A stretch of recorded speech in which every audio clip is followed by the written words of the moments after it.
When I started graduate school, on top of the challenges that I was facing intellectually and academically, I decided that I was also going to challenge myself in learning how to cook. I needed a hobby amidst my studies that was going to keep me sane, be a creative outlet for the things that I was learning,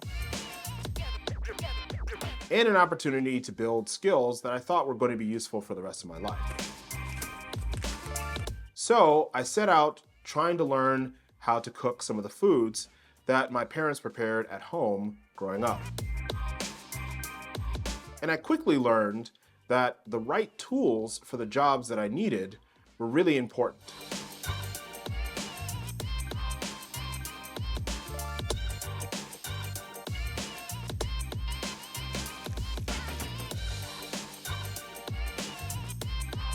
Unfortunately, I didn't know what good tools meant and even where to start. So in this episode, I want to run through the essential tools for any aspiring home cook that they will need in order to make high quality food at home.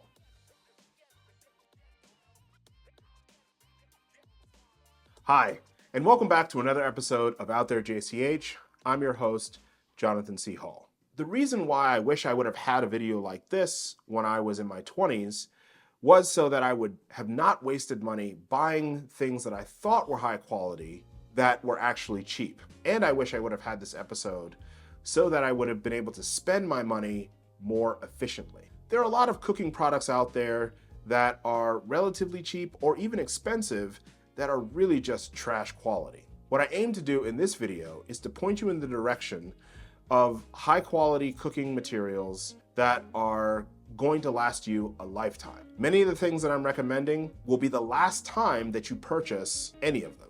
They should last at least several decades, and that's an indication of their quality. Everything on here are going to be absolutely necessary to get started on your home cooking journey. If you'd like to support this channel, use the affiliate links for the items that I'm about to describe. Okay, let's go. Okay, one more thing. Before we get started, the principle of what I'm working with in recommending these different items is buy once, cry once. So some of the items that I'm going to recommend are relatively cheap and affordable, but really high quality, and some are expensive because the quality is really high and because the manufacturing process is pretty complicated. If I'm recommending something and you get a little bit of sticker shock, just know that it's because these items are super high quality, and if they're really expensive, they're going to last you a really long time. Buy once, cry once. All right, let's go. So let's talk about cutting surfaces. There are two cutting surfaces that I recommend for your kitchen: a wooden cutting board and a plastic cutting board. I use the wooden cutting board as my all-purpose cutting board. I use the plastic cutting board primarily for breaking down meat. If I have like a chicken that I need to break down, I'll pull out my plastic cutting board. If I've got fish that I need to process, you've seen this in other videos, then I'll use my plastic cutting board for that. I don't use my wooden cutting board for meat and fish. Hey folks, I just wanted to take a break and let you know that one of the best ways to get the most out of the content on this channel is to subscribe to my newsletter. Every Sunday, I give you more depth and insight into the topics I cover on Out There JCH, including thoughts and perspectives that I don't really share on this platform. The newsletter is free to sign up, and as an incentive to becoming a subscriber, I'm offering a free wild food resource guide that will help make you a more capable harvester and home cook. Just click the link in the description to sign up. Okay, let's get back to the episode. My general rule for any cutting board is bigger is better. Get the biggest wooden and the biggest plastic cutting board that will fit on your tabletop, on your countertop. One of the things that drives me crazy about having to cook in a kitchen that doesn't have a big cutting board is when I'm prepping food, it falls off the cutting board. I like to be able to work with the entirety of the materials that I plan to cook with, to cut them up and for them to stay on the cutting board until I want to move them to a different place. So I like to be able to pull out some carrots, some broccoli, some onions, some garlic, break all of those things down and still have space on my cutting board to put the broken down pieces while I'm moving on to the next thing. The same with a chicken or a pork butt. I like to be able to break down that entire piece of meat or that entire animal on the board, put it aside, and still have space to work. So, or my general rule with any cutting board is that it's big enough if you take your 10-inch chef's knife and lay it diagonally on the cutting board, and you've got plenty of space at either end of your knife. Or if you lay it vertically or horizontally, and you've got plenty of space on either side of, or either end of the knife. Cutting boards that are smaller than your knife, I find to be completely useless and frustrating. The bigger the cutting surface, the better. Now, in terms of a wooden cutting board, I would go with as thick a cutting board as you possibly can, within reason. The one that I'm using is a custom job built by an amazing woodworker out of West Virginia, Amy Umble. Link to her website and her work in the description here. Please buy her stuff. You won't be sorry. I've used that cutting board for almost a decade, and it has just held up really well. And the reason why you want a large, thick cutting board is, again, durability. Stay away from bamboo cutting boards for the same reasons that you stay away from really any bamboo material in the kitchen. It's going to absorb a lot of moisture, retain a lot of smells and things like that that you don't want, and you're going to end up putting it in the garbage because it's molded and it's nasty inside of a couple of years.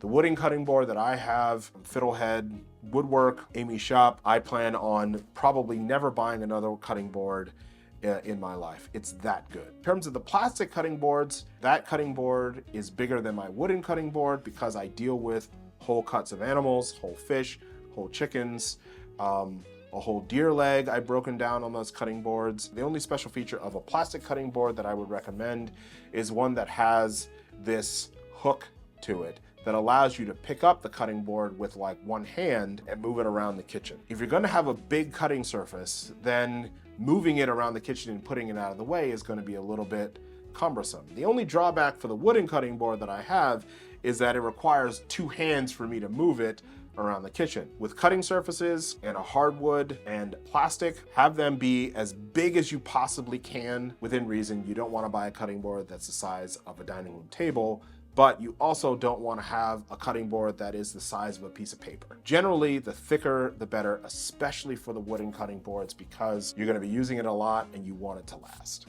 Well, another Black History Month is almost in the books. How about for this year, instead of participating in formative allyship, supporting a Black-owned business? Now, if there was only a business owned by a Black person that I could recommend. In completely unrelated news, I've started a Patreon membership. So if you enjoy the newsletter, the YouTube channel, consider becoming a patron. And to show my appreciation for patrons, I'm going to be offering one piece of bonus video content each month. And no, I won't think you're racist if you don't become a patron during Black History Month or otherwise.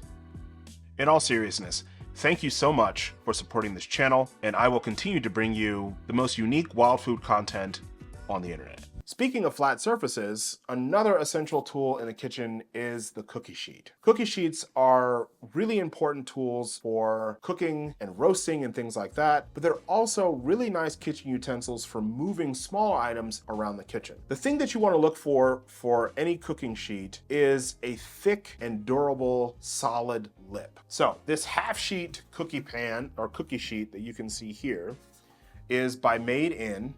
And there's lots of cookie sheets that are out there that you can buy for relatively cheap, for like $10 or $5. But the thing you want to look for in any cooking sheet is a relatively deep lip and one that has a solid curl or bend around the lip. And what this really stiff lip does, it prevents warping. So when you put a pan into the oven, it's going to warp, it's going to flex because of the heat. But you can see that because the lip of this pan is so stiff, it's really hard for me to bend this. And so those cheap cookie sheets that you could buy at Macy's or Sears or TJ Maxx, most of the time the lip is very thin, it's not solid, and when you put that cookie sheet in the oven, it will warp, sometimes severely, and that's not good for anything that you put in the oven because it's not going to cook evenly. But these cookie sheets, you'll pay, about $25 for these, but they last a long time and they're really, really durable. You want this thick, rigid lip around your cookie sheets because it's going to be a solid bit of kit. The other thing about cookie sheets in terms of the metal, I would stay away from any cooking material that's Teflon or non-stick.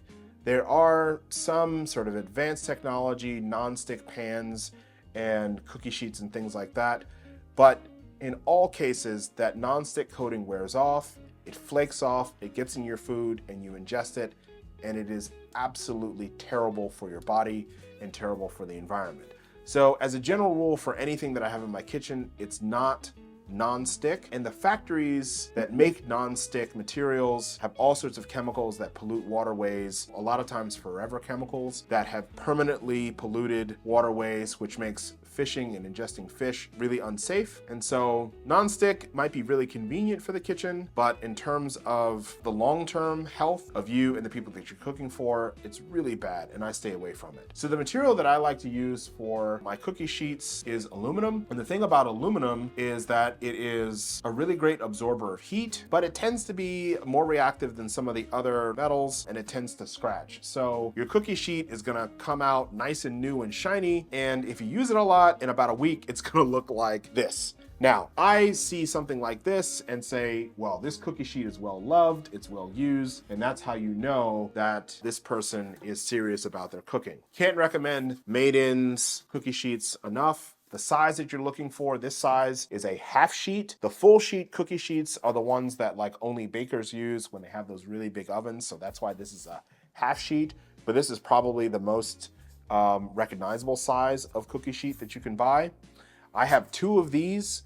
I always wish, or I routinely wish that I had more than 2, but if you're just starting out, I would definitely not buy just 1. I would save up until you're able to buy 2 because you're going to need it. So this half sheet is really awesome. And then I would buy 2 quarter sheets. All right, so this quarter sheet is half the size of the half sheet. This is probably my most used size. I use this for all sorts of things. Everything that the half sheet can do, the quarter sheet can do, just at a smaller size. But sometimes you don't want to bake an entire half sheet of cookies. You want to bake a quarter sheet of cookies. And again, this is really useful for moving materials like utensils around the kitchen. So you can just sort of stack everything up in here, and you have a nice sort of container to take with you and go. This quarter sheet is also made by Made-In, and as you can see, the lip on this quarter sheet cookie pan doesn't curl back around to the lip here, but it is really solid. And again, if you're shopping for one of these, just take it, and if you can't really flex it at all, can't really bend it at all, then you know you've got a good quality. If you bend the opposite corners and the sheet warps, then you're dealing with something that's gonna frustrate you, and it's not worth the money. Buy 2 of them. I use these all the time, and they're incredibly versatile for all sorts of things, from carrying things around the kitchen to roasting chicken or fish, vegetables. They're great. All right, the next thing I wanna talk about are bowls. There are 3 types of bowls that I recommend for your kitchen: a set of glass bowls, a set of metal bowls, stainless steel, and a colander. I'll start with a colander. Any colander will do. America's Test Kitchen did a review of colanders. I haven't purchased their recommended colander simply because I have one that I use and it works fine. The same principle for cutting boards I use for colanders. The bigger the better. Having a really small colander doesn't really do much when you have a bigger job, and anything a small colander can drain, a big colander can drain. Or the only other thing I would say about colanders is buy a metal one. If you have something that's hot and you put it in a plastic colander, it's going to change and challenge the structural integrity of that plastic colander. A metal colander is robust, it'll last, and it'll probably be the last colander that you buy unless something happens to it, like you drop it or you break it. Metal colanders, not plastic colanders. colanders. The reason why you would want to buy a set of glass bowls and a set of stainless steel bowls, why you want to buy both materials, is because the stainless steel bowls are super durable, they're lightweight, you can move them around in the kitchen, they're really handy. But you can't put glass bowls into a microwave. And if you need to microwave something, or you want to store something in the fridge and you don't want the material there to react with the metal that's in your bowl, a set of plastic bowls are really nice. Also, plastic bowls are heavy, and sometimes you don't want the bowl that you're mixing something in to move around on the surface, and you want something that's a little bit more sturdy. So I recommend getting a set of both. The nice thing about bowls is that they are relatively cheap. Pyrex sells a set of glass bowls that I use. They come with the top. I recommend getting the set so you have a variety of sizes. And the brand that I go with the metal bowls are Volrath. I like this style of bowl because it's not too deep. There are some bowls that you can buy that are really, really deep and really, really steep. I tend to stay away from those bowls. I tend to like to go with wider rather than deeper bowls. And a set of Volrath bowls, I was shocked at how cheap they are. They're really durable, stainless steel. They'll last a lifetime and you don't have to worry about them. So the bowls are one of the cheaper items that I'm recommending, but they are absolutely essential. And getting a set of a variety of sizes will keep you prepared for anything that you can do in the kitchen. But buy glass, buy metal, and you're good to go. And metal colanders, not plastic. Not plastic bowls for either one of these, unless you're talking about storage. But that's a topic for a different video. So thanks for making it all the way to the end of the video. Once again, if you want to support this channel or show your appreciation for this video, please use the affiliate links in the description. I make a small commission off of the things that I recommended. I'll absolutely add to this video. This is the beginner version of the home cook starter kitchen, what I call the do everything kitchen, because you have the things that I recommended in this video. You can do just about anything in the kitchen and do it really well. All right, that's all I have for now. Thanks for tuning in, and I'll see you on the next episode of